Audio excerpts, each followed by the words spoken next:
Happy Ganesh Chaturthi সবাইকে। সবাই ভালো থাকুন, সুস্থ থাকুন। নিউট্রিপার্সোনা থেকে আমি শ্রাবন্তী পাইন। আজকে যে দিনটা, সেটাতে বিশেষ একটা ফুড আমরা কিন্তু সবাই খেয়েই থাকি। সেটা কি না, সেটা হচ্ছে লাড্ডু। লাড্ডু কিন্তু আমাদের সবারই, ইন জেনারেলি বাঙালিদের কেন, সমস্ত ধরনের জাতির কিন্তু লাড্ডু একটা ফেভারিট মিষ্টির মধ্যে পড়ে, সুইটের মধ্যে পড়ে। তো সেই লাড্ডুটা যদি আমরা একটু নিউট্রিশিয়াস ভাবে বানাই, তাহলে কিন্তু সেটা আমরা খেতেই পারি। তো সেই লাড্ডুর জন্য যে যে মেন উপকরণগুলো লাগবে, সেগুলো হচ্ছে আপনারা বেসন, ঘি, ড্রাই ফ্রুটস যেগুলো আপনারা পছন্দ করেন, অর্থাৎ আলমন্ড, তারপর পেস্তা, কাজু, তারপর আখরোট, যেগুলো আপনারা পছন্দ করেন সেই সমস্ত ড্রাই ফ্রুটস নেবেন, এবং একটু এলাইচি পাউডার, এবং সাথে সুইটনারের জন্য স্টিভিয়া বা খেজুরের পেস্ট। এইগুলো হলেই কিন্তু আমরা একটা হেলদি লাড্ডু বানিয়ে নিতে পারবো। প্রথমে একটা ননস্টিক প্যান বা কড়াইয়ের মধ্যে কিছুটা পরিমাণ ঘি দেব। গাওয়া ঘি ভালো, বাড়ির তৈরি করা যদি ঘি থাকে তাহলে আরও ভালো। তো ঘি দিয়ে তাতে কিছুটা পরিমাণ বেসন দেব, এবং ভালো করে রোস্ট করে নেওয়ার পরে তাতে কিন্তু আমরা এই স্টিভিয়া বা পেস্টটা বললাম, সেই খেজুরের পেস্টটা অ্যাড করে দেবো, এবং তারপরে সেটাকে হালকা ফ্রাই করে, এবং তারপরে যে ড্রাই ফ্রুটসগুলোকে হালকা রোস্ট করে নেবো, ড্রাই রোস্ট করে নেবো, এবং সেই ড্রাই রোস্ট করা কাজু, কিশমিশ সমেত যে পেস্তা টেস্তা যেগুলো বললাম যে পেস্ট করতে, হালকা গুঁড়ো করতে হবে, সেগুলোকে হালকা আরেকটা কন্টেনারে করে মিক্সার গ্রাইন্ডারে হালকা গুঁড়ো করে নেবো। পুরো ফাইন লাড্ডুটা তৈরি করব, তার মিক্সচারের মধ্যে মিশিয়ে দেব, এবং আমরা লাড্ডু শেপে লাড্ডু তৈরি করে নেব।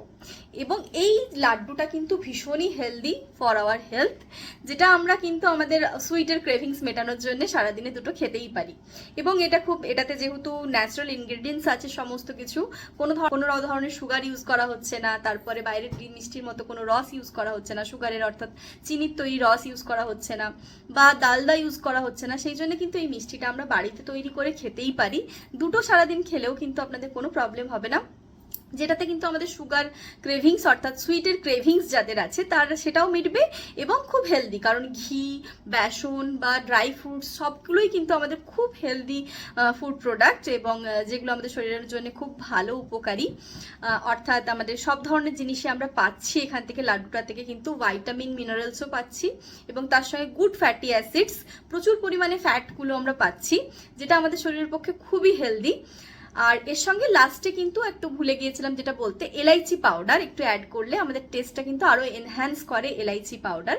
তো এইভাবে যদি আমরা লাড্ডু একটা তৈরি করে খাই, বা দুটো তৈরি করে খাই, এবং গণপতি বাপ্পাকেও যদি আমরা দিই, তিনিও ভীষণ ইমপ্রেস হবেন, এবং আমরাও নিজেরাও সেই লাড্ডুটা খেলে খুব ইমপ্রেস হব।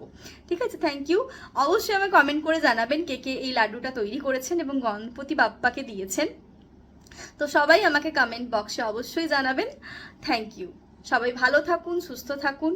আবারও বলবো, সামনে পুজো আছে, নিজের হেলথের দিকে অবশ্যই লক্ষ্য নজর রাখুন, নিজেকে হেলদি করে রাখুন। এবং শুধু সেটা পুজো নয়, শুধু পুজো আমরা, কারণ আমরা বাঙালি, তো আমরা পুজোটাকে অবশ্যই প্রেফার করি, কিন্তু পুজো নয়, সারা বছরই যাতে আপনি সুস্থ স্বাভাবিকভাবে ভালো থাকতে পারেন, তার দিকে কিন্তু অবশ্যই লক্ষ্য নজর রাখতে হবে। Thank you. নিউট্রিপার্সোনা থেকে আমি শ্রাবন্তী পাইন। যে কোনো ধরনের হেল্পের জন্য আমাকে, ডায়েট বা হেলথ টিপসের জন্য, বা যে কোনো ধরনের আপনাদের প্রবলেমের জন্য আপনারা আমার সঙ্গে কন্ট্যাক্ট করতে পারেন। নিচে আমি আমার কন্ট্যাক্ট নাম্বার দিয়ে দিচ্ছি। Thank you. সবাই ভালো থাকুন।